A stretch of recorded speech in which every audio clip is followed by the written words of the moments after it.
Hi and welcome to WoW Flash. This is my weekly news series where I cover all the points of interest that have come from Warcraft from the past 7 days.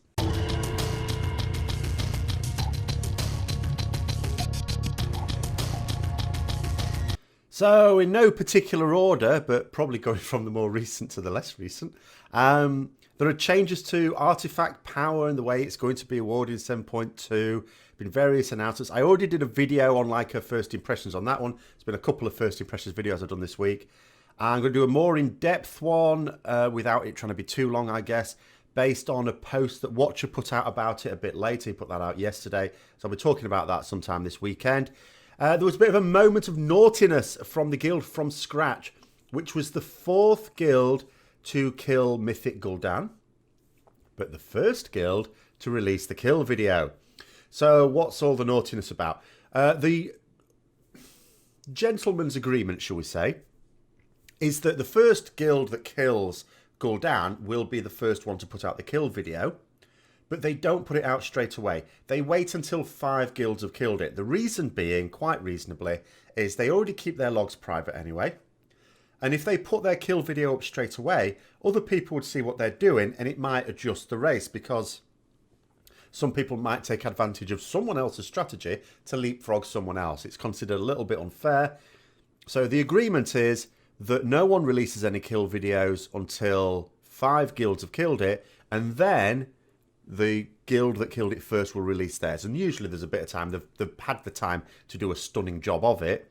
In this case, it's Exhaustus, of course. But from scratch, yes, they sort of broke that little agreement. Then there was a bit of an announcement that they're not going to push so hard in future. So maybe, I don't know, maybe it was just a case of, oh, this is a stunner, this is like the peak of our achievements here.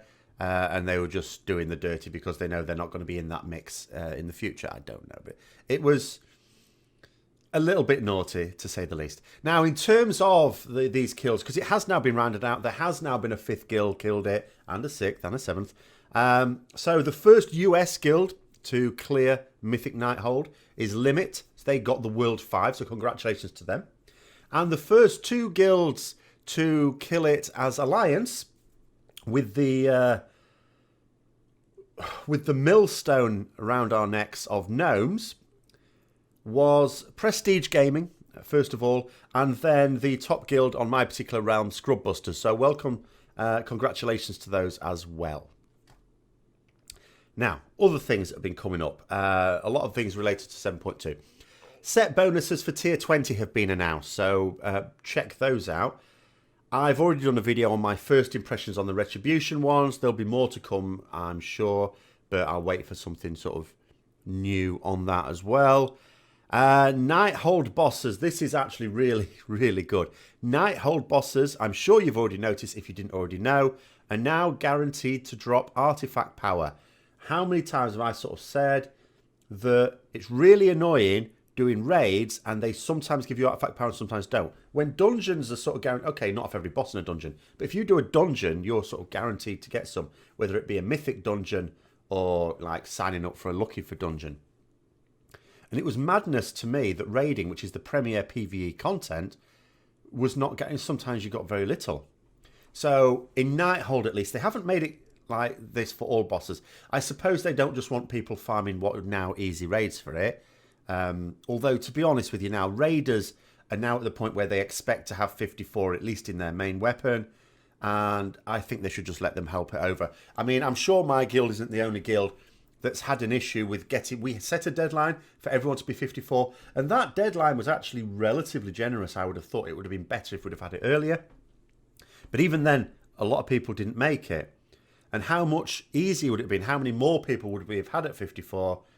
And a more level playing field with other guilds who are a bit more serious about it, if raid bosses, which they should do, gave out artifact power tokens. But they do now. So that's a benefit. There's a lot of things in Legion, I think, to be fair, and I might talk about this in a separate video at some point. Not this weekend, but at some point.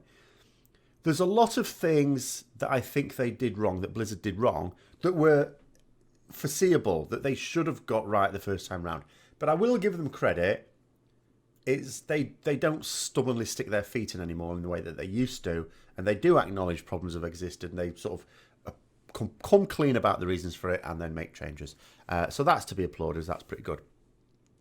On the PTR, flying is due to be tested this weekend, I believe, and that includes being able to get the bits of the quest for the class mount as well. Mine's a load of rubbish. I'm not going to be all that interested, but I might potter about on the PTR a little bit and test out the old flying. We'll have to see. In terms of mounts, the Primal Flamesaber mount is available for Heroes of the Storm players. It's a bit like the Hearthstone mount promotion that was done when Hearthstone was first released.